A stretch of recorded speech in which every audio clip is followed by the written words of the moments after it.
We are week 2 in a 4-week series, The 4 Agreements, this wonderful little book that came out in 1997 by Don Miguel Ruiz.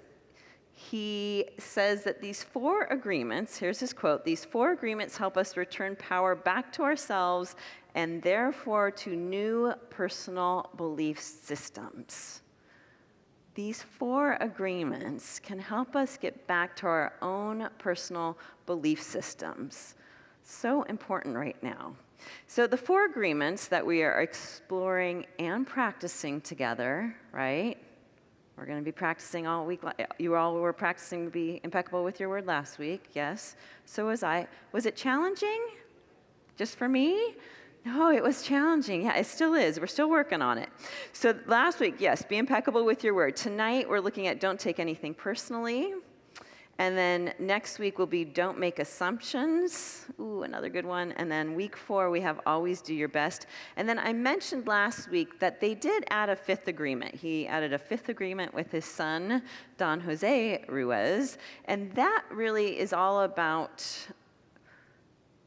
being kind and respectful, open-hearted with other people's opinions and beliefs, to remain open to other ideas and perspectives, and then use your spiritual discernment, listen to your own inner voice to make a decision for yourself. And that one really gets interwoven through all of these other 4. So we'll be weaving them in as we go along. I also shared last week that he gives a great story in the introduction of the book. He describes the human experience, and he summarizes it this way. Here it is on your slide. He says, everything in existence is a manifestation of the one living being we call God. Everything is God. And then he later writes, the real us is pure love, pure light. That's the book's philosophy. That's the foundation from which we're jumping off, is this knowing that we are manifestations of God, which is pure love and pure light. Therefore, you are pure love and pure light. The person next to you, go ahead and look at them. They're pure love and pure light. The person behind you, a manifestation of God. Yeah. So, with that in mind, tonight we're exploring the 2nd agreement, don't take anything personally. How many of you find it hard to take things not personally? Like every hand. That's why you're all here tonight, right? Yeah. Yeah, it's easy to take things personally, in other words, isn't it? Yeah. The challenge is that it's even these little interactions can trigger something in us. So maybe someone doesn't text back right away, and we start thinking, oh, they must be mad at me, right? Or they walk past you in a hurry, and you think, uh-oh, they don't want to talk to me. Or someone has low energy or is looking sad, and we think, oh, it must be because of me. I've done something. Or maybe it's a comment someone says or doesn't say about, our hair, our dress, our new car, and we take that personally. So there's a lot of things we can take personally. So the bottom line here's the main lesson. Let's just cut right to it, okay? And then we're going to dive even deeper. The main lesson here in this 2nd of the 4 agreements is this. Nothing anyone does is because of you. Nothing anyone does is because of you. Take that in. Their reaction, their comment, their inaction is based on many things. It could be the emotions they have in that moment. It could be what came before that moment. It most likely is their own feelings about themselves. It's also about the opinions, the beliefs, the experience that they have gathered over their lifetime, which has created who they are. We talked about that a little bit last week when we talked about being impeccable with your word, to know that beliefs are formed during those most important years, the 0 to 5 years, and even our teenage years, by other people, right? group that we hung out with and grew up with, what town or city we grew up in, the culture at large, the time we grew up in. All of that affects us, and it affects all of us differently. And each of us also come in with our own life traumas that happen, that then also form our opinions and our beliefs and our perspectives. So knowing this, so there's this great example. It's from the book in the class. It's called Eye of the Storm. Eye of the Storm being with a capital I, Eye of the Storm.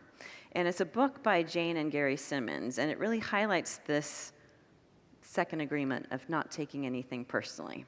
So they give this example of, if someone were to come up to you and say, "You're a frog," you're a frog, you would laugh, right? I heard some laughter.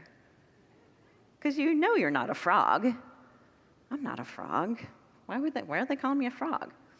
Now, if the same person came up to you and said, "You're stupid," now there's no laughter. Because now we start internalizing that.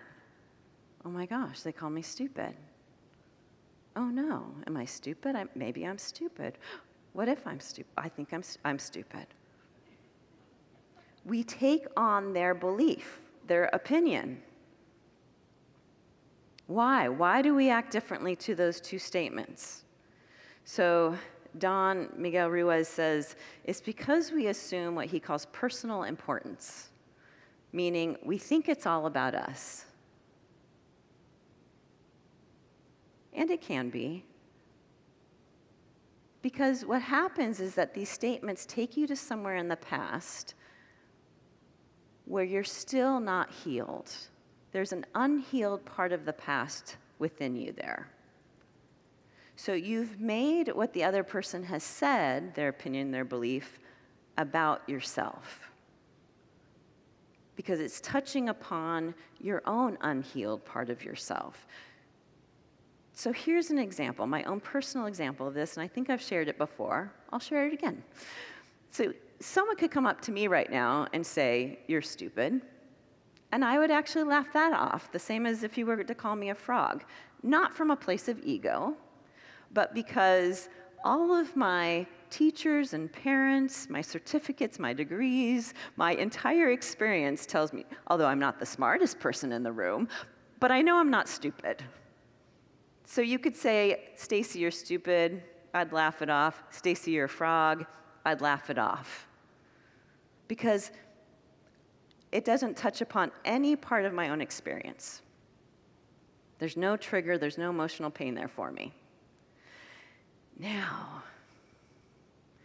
you can make a comment about my weight, about my appearance, and whoa, as my coworkers know, it could be good or bad, and there's a trigger there. Now, I could go on a whole soapbox just of that subject alone, but for me, it's because I've worked through a lot of body image issues. I've had to really dissect my worth from what my body or my appearance looks like. Because we all know our worth doesn't equal our appearance. There's a lot more interesting things about ourselves than our body and our weight. It's taken me a while to get there. So when people focus on my weight, there's a trigger there for me. That's because I'm still healing. I've healed it, and I continue to heal. For you, it might be something different. Maybe it's if someone says you're stupid, but maybe it's something else. Maybe just ask yourself, what would it be? If someone were to give their opinion or a comment to me, what would it be that would bring that up, that emotional pain trigger for me? Because then that's telling you something. It's telling you there's something still there, a strong emotion there that still needs to be healed. Whatever it is that you would take personally is calling forth for you to look at to heal. Whenever we have a strong reaction to something that someone says to us, about us, that's for us to heal. And what our author says is that when you have that strong reaction, you're essentially, he says, agreeing with what was said. Ooh. So when we react, when something in us gets upset or angry, it means there's, again, something there that needs to be unhealed, but it also means I must be agreeing with that. So it's an opportunity to notice, hey, there's something inside of me that still needs to be healed around this. There's still some growth needed in this area of my life, in this whatever is going on within me. So it's about our healing, and it's also about what the other person needs to heal. Because again, they're coming from their own experiences and unhealed pieces and parts of themselves. So here's what Ruiz writes. It's on your screen so you can follow along. He says, even when a situation seems so personal, even if others insult you directly, it has nothing to do with you. What they say, what they do, and their opinions they give are according to the agreements that they have in their own minds, meaning about themselves. Their point of view comes from all the programming that they've received. Again, the programming from family, from society, from friends. That's where they're coming from. What others say and do is a reflection of their own fears, beliefs, wounds, perceptions. It's not a measure of your worth. So when we feel the need to react to what's said, he says there's a couple things that happen. One is, he says, we've eaten the emotional garbage. We've eaten their emotional garbage when we react and take it on as our own. We digest it.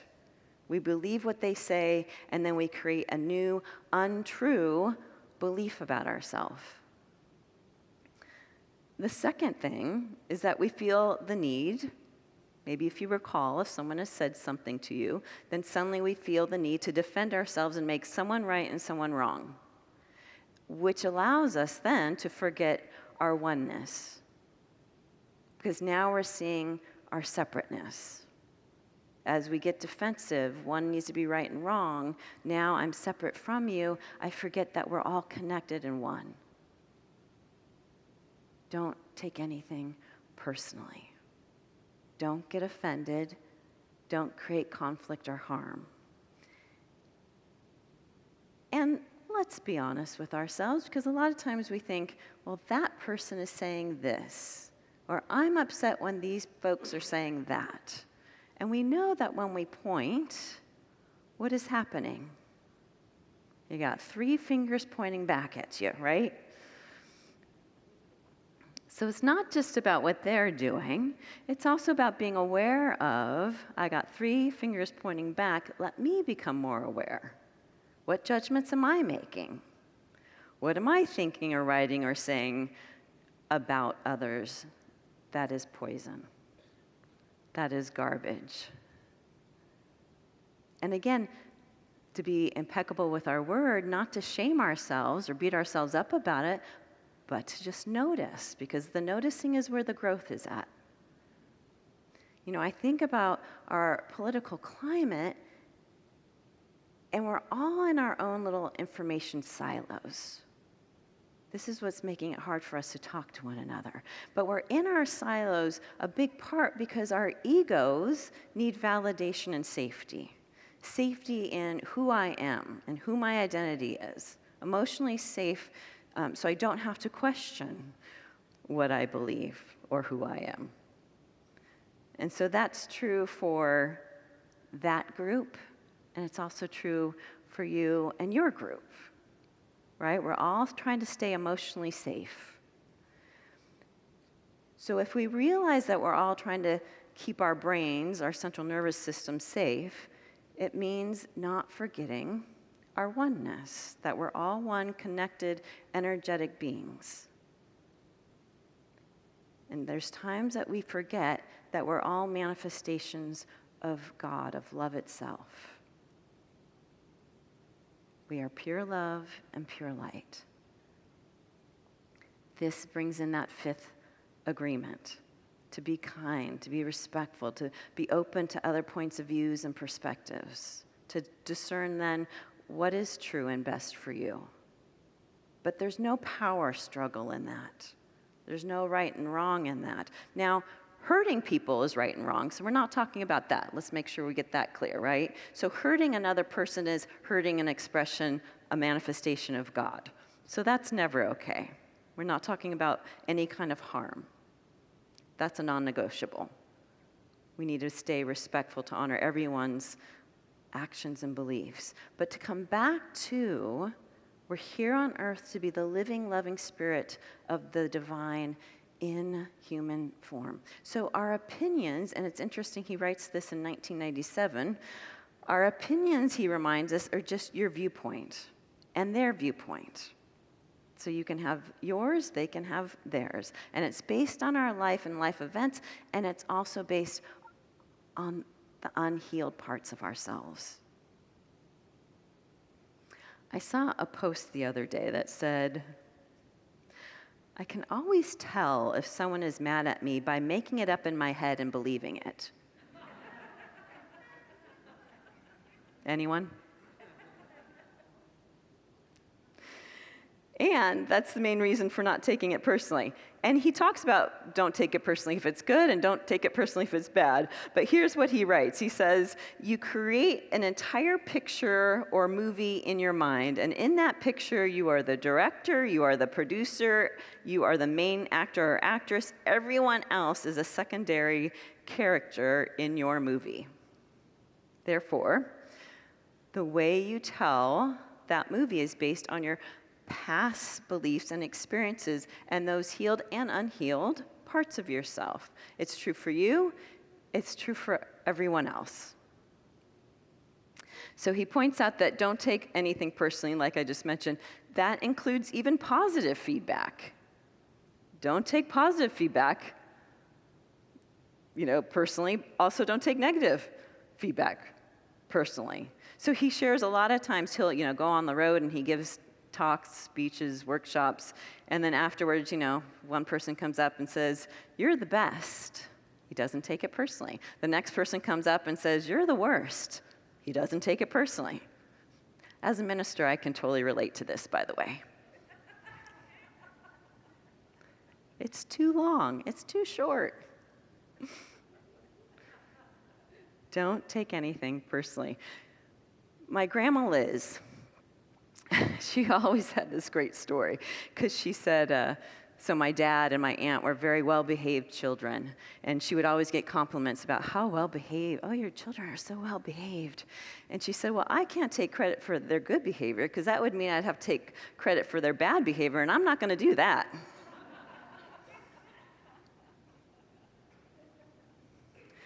Don't take anything personally. So it comes down to two things: knowing who you are, your spiritual truth, knowing how you choose to react. And your reaction, again, is based on old beliefs and those unhealed parts of yourself. So here's where we return to knowing who we are, our divine identity. Remember, God said his name is I am. God is I am. God is I am. Knowing who you are, a manifestation, an expression of the divine, pure love, pure light. Who are you? A manifestation of the divine. One of my favorite Unity authors, ministers, Reverend Eric Butterworth, had a big congregation in New York City. And he has this great, funny little quote here. He says, you may not be able to keep the birds from flying over your head, but you can keep them from building nests in your hair. So you keep your own peace by not taking things personally, meaning not allowing the negative birds in your life to build a nest with their comments and destroy your whole world. Live in your head. But Eric Butterworth also said this. Here it is on the screen for you. The things that happen around you or to you can have little bearing on your well-being. What counts are the things that happen in you. What's going on within you? What needs to be healed? How can you keep the peace there? We have lots of tools. We have meditation, movement. Notice I didn't say exercise. Movement, gentle movement, mindfulness, therapy, medication when needed. But we have lots of tools to help us keep that peace within us. And always returning to your divine identity, which is, I am a manifestation of pure love and pure light. And don't just say it. This is where the boots come in. Don't just say, I am pure love and pure light. Be it. Be the love. Be the light. Show up in every conversation, in every interaction. Whether it's at the grocery store or with your friend, whether it's through text or an email or a phone call. Does anyone do phone calls anymore? Well, if you do. But be it. Be the love. Be the light. It's nice and pretty when we sit here and affirm it. Be it. Another important point, when you know who you are, when you know your spiritual essence, you don't need anyone to tell you that you're the worst or that you're the best.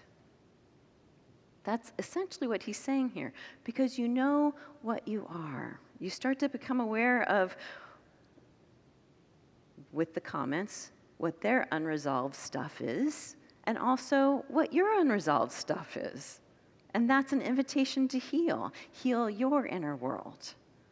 And as you do, to remember that first agreement, to be impeccable with your word. So as you start noticing, being kind with yourself, being compassionate, gentle with yourself. But we get to produce our life movie. So what kind of life movie do you want to write? What life movie do you want to produce? You don't have to believe all the voices and thoughts and criticisms that are in your head. When they come, a lot of times what I'll do is say, whose voice is that? It's not God's voice. It's not love's voice. It's probably an old teacher or a parent who didn't know better. Whose voice is that? But you can write a new story at any time. So like our first agreement, it comes back to ourselves. Don't take anything personally that you say even to your own self. It's best not to cause your own suffering. Extend kindness to our own selves first. Here's what he writes. If you practice the first two agreements, you will break 75% of the teeny tiny agreements or old beliefs that keep you trapped in hell. Don't stay in hell, friends. Be impeccable with your word toward yourself and others. Don't take anything personally. Not what someone says to you or that you say to you. Don't take anything personally. It doesn't mean that we stop caring. It means that we care from a place that's rooted in spiritual identity instead of ego reaction. And that is the real freedom of this agreement. No longer living as emotional hostages to the opinions, the moods, the projections of other people. So my invitation tonight is twofold. One, return to that quiet knowing within you. Say to yourself, I know who I am. Whisper it to yourself, I know who I am. I am pure love and pure light. And then you say, I know I can heal by extending patience, compassion, and peace to myself. And then the second thing you do is you move forward with confidence, and confidence that you're going to show up as that pure love and light that you are. And then that's when we experience that inner peace and happiness. So this week, as we practice releasing the need to personalize every criticism, every comment, every misunderstanding, every judgment, we do so with grace, because then we free ourselves to live more fully in peace and love, tranquility, and the truth of who we are. And that becomes our soul work for this week as we practice our second agreement of the 4 agreements. Don't take anything personally. That's our soul work. Blessings, everyone.